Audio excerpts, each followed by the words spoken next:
Jackie cinemas நேயர்களுக்கு வணக்கம். நான் உங்கள் ஜாக்கி சேகர். இந்த எபிசோட் திரி திரைப்படத்தினுடைய வீடியோ விமர்சனம்.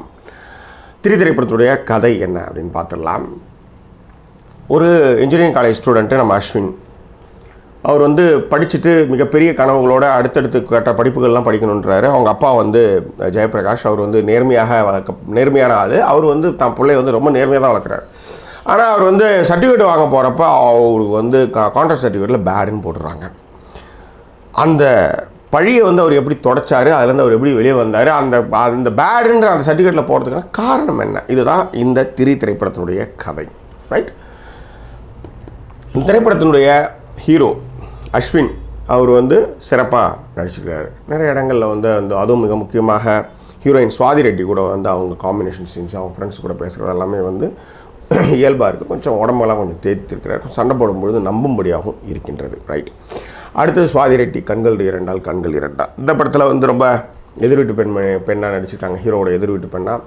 அவங்க உள்ளார அவங்ககிட்ட சேட்டை பண்ணுற அந்த இடங்கள்லாம் கொஞ்சம் ரசிக்கும் தனமாக இருக்கின்றது. அதேமாதிரி கருணாகரன் வழக்கம் மாதிரி இந்த படத்துலேயும் அவருடைய ப்ளே பண்ணியிருக்கிறாரு. பட் பெருசாக என்ன சொல்கிறது, கிச்சு முட்டுற அளவுக்கான விஷயங்களும் எதுவுமே இல்லை.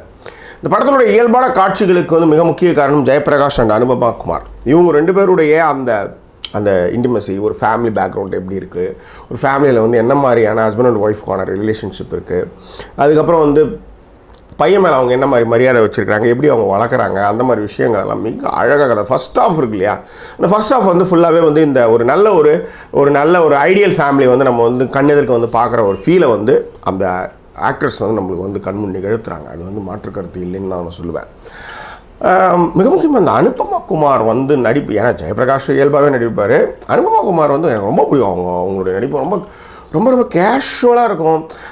கதவை திறந்து வச்சுட்டு 11 மணிக்கு பையனுக்கு கதவை திறந்து வச்சு தான் இருக்கும். அப்பா மேலே இருக்கிற மரியாதையாக இருக்கட்டும், பையனுக்கு ஏதோ ஆயிடுச்சுன்ட்டு சொல்கிறதாக இருக்கட்டும்ன்ற விஷயங்கள்லாம் அவங்க பதட்டப்படுற விஷயங்கள்லாம் நல்லா இருக்கேன். ஆனால் காலையில் 7 மணிக்கெலாம் இவ்வளோ அழகான அம்மாக்கள்லாம் அதுக்காக அப்படிலாம் குளிச்சு முடிச்சுட்டு ஆயில்ஸ் எல்லாம் கட்டிட்டு பக்காவாக இருக்கிறாங்க. அதுதான் கொஞ்சம் நிழலாக இருக்கிறது.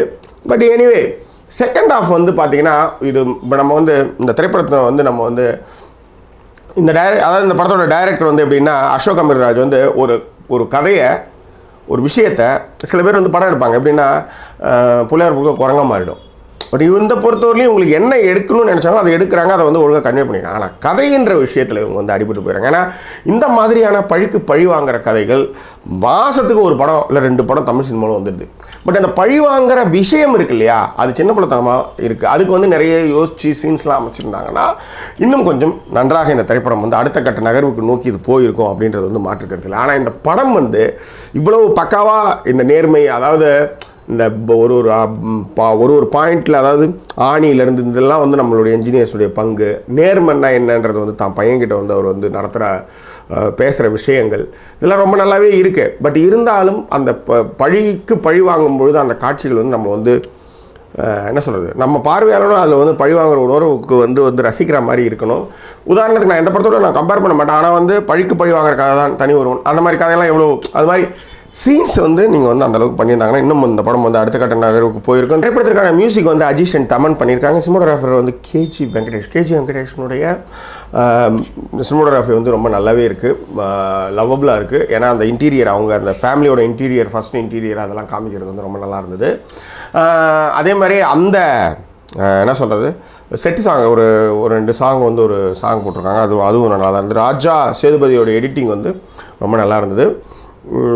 ஆக்ஷன் டைரக்ஷன் தளபதி தினேஷ் போட்டிருக்காரு. அதில் கூட ஒரு சீன் அடிக்கும் பொழுது அவன் தான் பாய்ஸ்லாம் உதவாங்கிட்டு இருக்காங்க, போகலான்னு அவர் சொல்கிறாரு.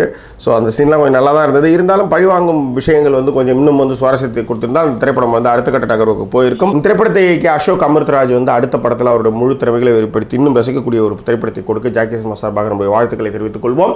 இந்த திரைப்படத்திற்கு ஜாக்கி சினிமா அளிக்கக்கூடிய மதிப்பெண் 5க்கு 2.75. இந்த படம் ஒரு டைம் பாஸ் கேட்டகரியில் இந்த திரைப்படத்தை நான் வைக்கிறேன். மீண்டும் வேறொரு திரைப்பட வீடியோ விமர்சனத்தோடு உங்களை நான் சந்திக்கிறேன். அதுவரை நன்றி கூறி விடைபெறுவது உங்கள் ஜாக்கி சேகர். நன்றி, வணக்கம்.